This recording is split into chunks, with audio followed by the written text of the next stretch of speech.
సార్లు పెంచిన ఒకే ఒక ముఖ్యమంత్రి జగన్మోహన్ రెడ్డి. బస్ ఛార్జీలు 5 సార్లు పెంచిన ఒకే ఒక ముఖ్యమంత్రి జగన్మోహన్ రెడ్డి. పక్కన రాష్ట్రంలో మీకు పెట్రోలు చాలా తక్కువ వస్తుంది, ఇక్కడ చూస్తుంటే ఎక్కువ వస్తుంది. అదేవిధంగా పక్క రాష్ట్రంలో మనందరూ కూడా కష్టపడి నైట్ ఒక చిన్న క్వార్టరో ఒక ఔన్స్ వేసి పడుకోవాలనుకుంటే ఒక క్వార్టర్ ఇక్కడ 180 నుంచి 200 రూపాయలు. ఇదే పక్క రాష్ట్రంలో చాలా చీప్గా దొరుకుతుంది. కాబట్టి లిక్కర్లో దోచుకుంటున్నారు, ఎలక్ట్రిసిటీ బిల్లులో దోచుకుంటున్నారు, బస్ ఛార్జీల్లో దోచుకుంటున్నారు.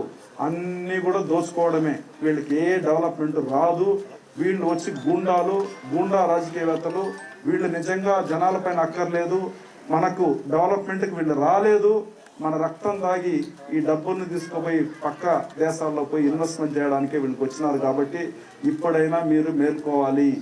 ఒక్క ఓటు కూడా ఇలాంటి దుర్మార్గమైన వ్యక్తికి వేశారంటే మన రాష్ట్రం సర్వనాశనం అయిపోతుంది. ఆల్రెడీ అయిపోయింది. మనం 20 సంవత్సరాలు వెళ్ళిపోయినామా లేదా? మనకి ఇక్కడ మంచి డెవలప్మెంట్ లేదు. నేను చెప్తున్నా, మళ్ళా కియా మోటార్స్ అనంతపూర్లో చంద్రబాబు నాయుడు గారు తీసుకొచ్చారు. సత్యవేడ్లో మెగా మీకు శ్రీ సిటీ చేశారు. అదే విధంగా ఇక్కడ కూడా జీడి నెలల్లో ఒక మెగా 1000 ఎకరాల్లో ఇండస్ట్రియల్ పార్క్ నేను తీసుకొస్తాను చెప్పి దీని గురించి చంద్రబాబు నాయుడు దగ్గర మాట్లాడాను.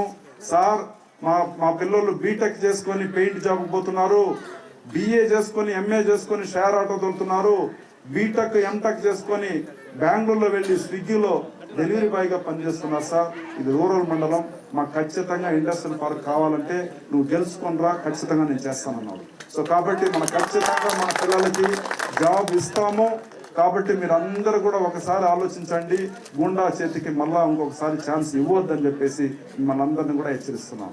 సో కాబట్టి ఈ రాష్ట్ర ముఖ్యమంత్రి